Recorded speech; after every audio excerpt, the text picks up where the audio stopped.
ഇപ്പൊ നമ്മൾ ശ്രദ്ധിക്കാം. നമുക്ക് ഞാൻ ബിബ്ലിക്കൽ പ്രിൻസിപ്പിൾസ് എന്താണ് ഫിനാൻഷ്യലി നമ്മൾ ഗ്രോത്ത് ആകുന്നതിന്, സാമ്പത്തികമായ ഒരു വളർച്ച ഉണ്ടാകുന്നതിനുള്ള അടിസ്ഥാനപരമായ പ്രിൻസിപ്പിൾസ്, നിയമങ്ങൾ എന്താണ് എന്നാണ് ചിന്തിക്കാൻ പോകുന്നത്.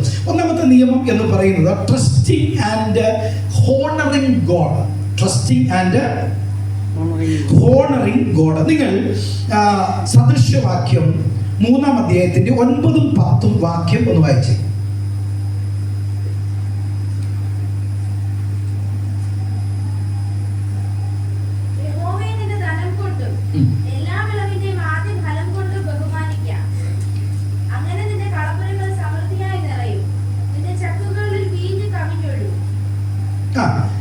ഇവിടെ പറയുന്ന ഒരു ഭാഗം, അതായത് നിങ്ങൾക്ക് സമ്പത്ത് സമ്പാദിക്കാനുള്ള ആർജവം, ശക്തി നൽകുന്നതിന്റെ ഒരു നിയമം. എന്നെ ശ്രദ്ധിക്കുന്നുണ്ടോ? ഹലോ, ഞാൻ ഈ പറയുന്ന കാര്യം പെട്ടെന്ന് ക്ലിക്ക് ആകത്തില്ല, അതുകൊണ്ട് പ്രശ്നമാണ്. കാരണം നമ്മുടെ ഇപ്പോ അല്ലേ, നമ്മൾ ഒന്നിനെ തന്നെ ഇങ്ങനെ ഫോക്കസ് ചെയ്ത് വെച്ചേക്കില്ല. അപ്പോൾ അതുകൊണ്ട് അതിന്റെ പിന്നിൽ എന്ത് വന്നാലും എന്ത് ചെയ്യത്തില്ല, നമ്മൾ ശ്രദ്ധിക്കാറില്ല. അത് ഞാൻ കഴിഞ്ഞ ദിവസം ഒരു ഉദാഹരണം പറഞ്ഞതുപോലെ, ഒരു പുലി പിന്നെ അതായത് ഒരു വീഡിയോയിൽ കണ്ടതാണ്, ഒരു പുലി ഒരു കൊച്ചിനെ ആയിട്ടിരിക്കുന്ന ഒരാളുടെ മേളിൽ കൂടെ ചാടിപ്പോയി ഒരു പൂച്ച എടുത്തോണ്ട് പോയി. സത്യത്തിക്ക് ആ പുലി ഫോക്കസ് ചെയ്ത് മുഴുവൻ ആരെയായിരുന്നു? പൂച്ചയായതുകൊണ്ട്. എന്ന് പറഞ്ഞ പോലെ നിങ്ങൾ ഫോക്കസ് ചെയ്യുന്നതിന്റെ അതുപോലെ, കാരണം അവിടെ നിങ്ങൾ എവിടെ ഫോക്കസ് ചെയ്യുന്നു അവിടെ തന്നെ നിങ്ങൾ നിൽക്കും. ഇതിന്റെ ഇടയ്ക്ക് എന്ത് സംഭവിച്ചാലും നിങ്ങൾക്ക് എന്ത് ചെയ്യത്തില്ല. ഇപ്പോഴും മനസ്സിലായില്ല, അതും പിടികിട്ടില്ല.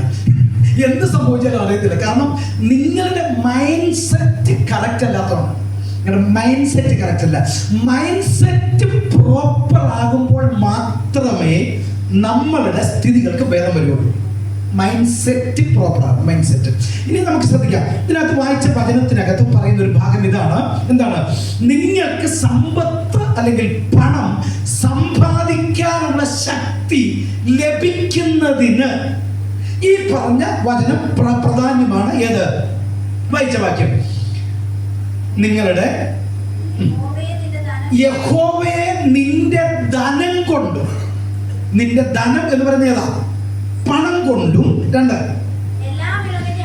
എല്ലാ വിളവിന്റെ ആദ്യ ഫലം. ശ്രദ്ധിക്കുന്നുണ്ടോ? എന്നെ ശ്രദ്ധിച്ചേ. അവര് അങ്ങോട്ട് ശ്രദ്ധിക്കുക, എന്നെ ശ്രദ്ധിച്ചേ. അവിടെ കണ്ടിരുമ്പോൾ അങ്ങോട്ട് ശ്രദ്ധിക്കുക. ഞാനിവിടെ വെറുതെ പറയാം, നമ്മളിരുന്ന് ഇതൊക്കെ കണ്ടുകൊണ്ടിരിക്കുക. ഇത് ഒരു പ്രശ്നം ഇതാണ്, പുലി എന്ത് ചെയ്തുകൊണ്ടിരിക്കുക? പൂച്ച പിടിച്ചോണ്ടിരിക്കുക. ഇവിടെ അതിനൊക്കെ വലിയ വിഷയം എന്ത് ചെയ്യുക പറയുന്നുണ്ട്. പക്ഷെ പുലി എന്ത് ചെയ്യുന്നു? നിങ്ങളാരാണ്? പൂച്ചയാണോ പുലിയാണോ? ശരി, ഓക്കെ, ശ്രദ്ധിക്കാം. അപ്പൊ ഞാൻ പറഞ്ഞു വന്നതിന്റെ ആശയം ഇതാണ്. നിങ്ങൾ ശ്രദ്ധിക്കേണ്ട ഒരു പ്രധാനപ്പെട്ട വിഷയം, യഹോവയെ നിന്റെ ധനം കൊണ്ടും എല്ലാ വിളവിന്റെയും ആദ്യ ഫലം കൊണ്ടും ബഹുമാനിക്കാം. ഹോണറിങ്. എന്താണ്? Trusting and honouring. ട്രസ്റ്റ് ചെയ്യുക, ഹോണർ ചെയ്യുക. അപ്പൊ പണം ദൈവത്തിന് കൊടുക്കുമ്പോൾ നമ്മൾ ദൈവത്തെ എന്ത് ചെയ്യുന്നു? ബഹുമാനിക്കുന്നു. നിങ്ങൾ ഈ 10 രൂപ കൊടുക്കുമ്പോൾ അത് ശരിക്കും പിച്ചക്കാരുടെയാണ്. ഇപ്പൊ പിച്ചക്കാർക്ക് പോലും 10 രൂപ എന്ത് ചെയ്യണ്ട. ഈ കഴിഞ്ഞ ദിവസം ആൾക്കാണ്ട് 5 രൂപ കൊടുത്ത് തിരിച്ചു തന്നു. ഈ തിരുവല്ലായത് ഞാനെന്നാ എൻ്റെ ഒന്നുമില്ലായിരുന്നു. പിന്നെ ഇപ്പം അതിനകത്തൊരു കോയിൻ കിടപ്പുണ്ടായിരുന്നു. എന്നാൽ ആ ഫോട്ടോ 5 രൂപ കൊടുത്തേക്കാന്ന് വെച്ച് 5 കൊടുത്തപ്പോഴത്തേക്ക് എന്ത് ചെയ്യുന്നറിയോ? അവര് പറഞ്ഞു വേണ്ടെന്ന് തിരിച്ചു. അത് പോയി, അത് പിണങ്ങി പോയി. ഞാൻ എൻ്റെ വേറെ ഇല്ലായിരുന്നു. പിച്ചക്കാർക്ക് പോലും വേണ്ടാത്ത പൈസ നിങ്ങൾ ദൈവത്തെ, നിങ്ങൾ സ്വയം ചിന്തിക്കുക, ബഹുമാനിക്കുന്നുണ്ടോ? ബഹുമാനിക്കുന്നവരെ എങ്ങനെ നമ്മൾ കാണുന്നത്? ഹലോ, ഒരാളെ ബഹുമാനിച്ചാൽ എങ്ങനെ? ഹോണറിങ് ചെയ്യാം. എല്ലാ വിളവിന്റെയും ആദ്യ ഫലം കൊണ്ടും ശബ്ദത്തിൽ പറഞ്ഞേ ബഹുമാനിക്കണം. അപ്പൊ ദൈവത്തിന് പൈസ കൊടുക്കുക എന്ന് പറയുന്നത് പിച്ചക്കാരുടെ പൈസയല്ല. പല സ്വത്ര കാഴ്ചകൾ, ക്ഷമിക്കണം ഞാൻ പറയുന്നത്, നമ്മുടെ ആ ഹോണറിങ്ങിന്റെ ഒരു കാര്യം പറയാം. കീറിയ നോട്ടുകളും പഴഞ്ചൻ നോട്ടുകളും അതിനകത്തുണ്ട്. റീസൺ, നീ ദൈവത്തെ ബഹുമാനിക്കുന്ന രീതിയിലല്ല പൈസ. വളരെ സീരിയസ് ആയിട്ട് എടുക്കണം കേട്ടോ. അതുകൊണ്ട് ദാരിദ്ര്യം വഴിപോക്കനെ പോലെ വരും. ദാരിദ്ര്യം എന്ത് ചെയ്യും? ശബ്ദത്തിൽ പറയും. പാസ്റ്റർ പറയുന്നത് മനസ്സിലാകുന്നുണ്ടോ എന്ന് ചോദിച്ചേ. ജീവിതത്തിൽ ഒരിക്കലും തികയത്തുമില്ല, ഒന്നിലും എത്തത്തുമില്ല. ബഹുമാനത്തിന് ആശയപ്പെടി കിട്ടിയോ? അപ്പൊ പൈസ കർത്താവിന് കൊടുക്കുമ്പോ ബഹുമാനയോഗ്യമായതേ കൊടുക്കാവൂ. ബഹുമാനം ദൈവത്തിന് കൊടുക്കുന്ന ബഹുമാനമാണ്. അങ്ങനെ കാണാം ദൈവത്തെ. അല്ലാതെ ചുമ്മാ ഇത് വലിച്ചുവാരിട്ട് പോകുന്നൊരു പരിപാടിയല്ല. ഇത് ദൈവത്തെ ബഹുമാനിക്കലാണ് പൈസ ദൈവത്തിന് കൊടുക്കുന്നത്. മനസ്സിലായ ഹല്ലേലൂയ പറഞ്ഞേ. അങ്ങനെ ചെയ്യുമ്പോൾ അടുത്തത്, അങ്ങനെ നിന്റെ കളപ്പുരയിൽ, പിന്നെ ശ്രദ്ധിക്കണേ, വായിച്ചേ, അങ്ങനെ നിന്റെ കളപ്പുരയിൽ സമൃദ്ധിയായി നിറയും, നിന്റെ ചക്കുകളിൽ വീഞ്ഞു കവിഞ്ഞൊഴുകും. എങ്ങനെ ചെയ്താൽ?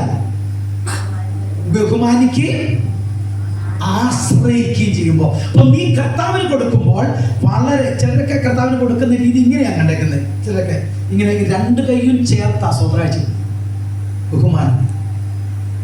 ആ കൊടുക്കുന്ന പണവും നമ്മളും ദൈവത്തിന് ബഹുമാനമായി മാറും. അല്ലെങ്കിൽ കളപ്പുരയിൽ എന്ത് കാണും?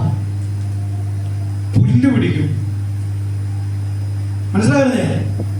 ചക്കിൽ എണ്ണ കാണത്തില്ല, വീട്ടിൽ അരി ഉണ്ടാവത്തില്ല, ബാങ്കിൽ ഒരു ബാലൻസ് ഉണ്ടാവത്തില്ല, നിന്റെ ആവശ്യങ്ങളൊന്നും നടക്കത്തില്ല. കാരണം കർത്താവ് പറയുന്നു, നിന്റെ പണം ദൈവത്തിന് ബഹുമാനത്തോടുകൂടെ കൊടുക്കാൻ തക്കവണ്ണം ബഹുമാനമായ അളവിൽ കൊടുക്കണം. ഓക്കെ, ഇനി രണ്ടാമത്തെ കാര്യത്തിലേക്ക് വരാം. Generosity and giving. നിങ്ങൾ ലൂക്കോസിന്റെ സുവിശേഷത്തിലേക്ക് വന്നേ. 6-ാം അധ്യായത്തിന് 38-ാം വാക്യം വായിച്ചേ. ജനറോസിറ്റി എന്ന് പറഞ്ഞാൽ എന്താ? ഔദാര്യം. ജനറോസിറ്റി ഒരു പ്രിൻസിപ്പിൾ ആണത്. നിങ്ങൾ ശ്രദ്ധിക്കണേ, എന്നെ ശ്രദ്ധിക്കണേ. കൊടുപ്പീൻ എന്നാൽ നിങ്ങൾക്ക് കിട്ടും. അപ്പൊ കർത്താവ് നമുക്ക് തരാമെന്ന് പറയുന്നത് എങ്ങനെയാ? First you must give first, then I will give you. ഇഷ്ടം പോലെ നീ ആദ്യം കൊടുക്കുമ്പോ ദൈവം നിനക്ക് തരും. പക്ഷെ നീ കൊടുക്കുന്നത് എങ്ങനെയാ? കൊടുക്കുന്നതിന്റെ അളവനുസരിച്ച് കർത്താവ് എന്ത് ചെയ്യും? അമർത്തി കുലുക്കി കവിയുന്ന ഒരു നല്ല അളവ്. നിങ്ങൾ ശ്രദ്ധിക്കണം, നിങ്ങൾ സാമ്പത്തികമായി ഞെരുക്കം അനുഭവിക്കുന്നതിന്റെ മെയിൻ വിഷയം നിങ്ങളുടെ ജനറോസിറ്റി എന്നല്ല, ഗിവിങ് ശരിയല്ല, നിങ്ങളുടെ ഔദാര്യവും ദാനവും ശരിയല്ല. നമ്മൾ ജനറോസിറ്റി എന്ന് പറഞ്ഞാൽ, നമ്മൾ ഔദാര്യം എന്ന് പറഞ്ഞാൽ കർത്താവിന് വേണ്ടി കൊടുക്കുന്നതിനകത്ത് നമുക്കൊരു വിശാല മനസ്സുണ്ടാകും. അല്ലെ, ഞാനിതിവിടെ കൊടുത്തു കഴിഞ്ഞാൽ എൻ്റെ ദൈവമേ, എൻ്റെ പിന്നെ നാളത്തെ പിന്നെ ഡോറാക്കാർ വരുമ്പോൾ ഞാൻ അവർക്ക് എന്നാ കൊടുക്കും? ദൈവത്തിന് കൊടുത്താൽ ഡോറാക്കാർക്ക് ഞാൻ എന്നാ കൊടുക്കും?